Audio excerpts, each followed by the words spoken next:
বৈশ্বিক অর্থনৈতিক সংকটের মধ্যে ইতালিতে রমজানে জমে উঠেছে সেহরি ও ইফতার সামগ্রীর ব্যবসা। এছাড়া রমজামা সবজির বাজারেও করোনার সংকট কাটিয়ে আবারও ব্যবসা বাণিজ্যের গতি ফেরায় হাসি ফুটেছে প্রবাসী বাংলাদেশি ব্যবসায়ীদের মুখে। নিত্য প্রয়োজনীয় জিনিসপত্রের দাম না বাড়ায় স্বস্তিতে দেশটিতে বসবাসরত মধ্যবিত্ত বাংলাদেশিরাও। ইতালি থেকে সহকর্মী জাকির হোসেনের প্রতিবেদনে বিস্তারিত। ইতালিতে বাংলাদেশ সহ বিভিন্ন দেশের অভিবাসীরাই মূলত মুসলিম। রমজান মাসে দেশটির সংখ্যালঘু এই সম্প্রদায়কে কেন্দ্র করে কয়েকটি শহরে জমে ওঠে ইফতার ও সেহরির বাজার।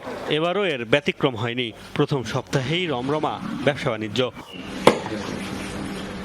রমজান এলেই বাংলাদেশি মালিকানাধীন রেস্তোরাঁগুলো পরিণত হয় ইফতারের দোকানে। চলমান আর্থিক সংকটের মধ্যেই রমজান এবার বেচাকেনা বেড়েছে।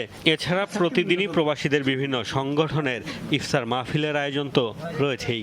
রমজান মাসে এবং বাংলাদেশের যে সমস্ত আইটেমগুলি আছে স্বদেশের প্রবাসে আমরা সমস্ত আইটেমগুলি রাখি, ইনশাল্লাহ তাতে আমরা যথেষ্ট সাড়া পাই এবং সবাই সন্ধ্যার আগে রোজার পূর্ব মুহূর্তে অনেক ভিড় লাগে।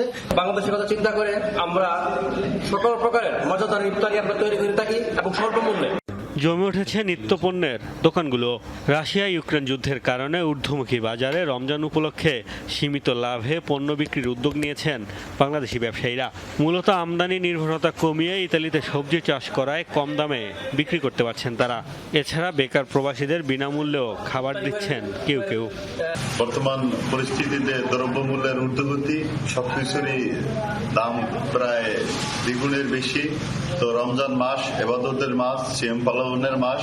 এজন্য একজন আমি মুসলমান হিসেবে গত বছর যে মূল্যে আমাদের ইফতারি বিক্রি করছি, এবারও মুসলমানদের খেদমত হিসেবে আগের দামেই বিক্রি করছি। এই টমেটো আমরা গত মাসে বেছিলাম 3.5 কেজি, 4 কেজির মধ্যে, এখন আমাদের 1.98 পয়সা কেজি।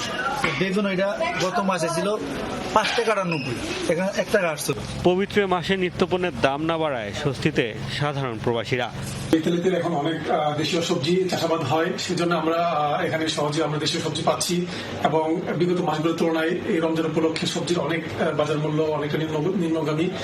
প্রবাসীদের আশা রমজানের পরও জিনিসপত্রের দাম সহনীয় পর্যায়ে থাকবে। মোস্তফা মাহমুদ, যমুনা নিউজ।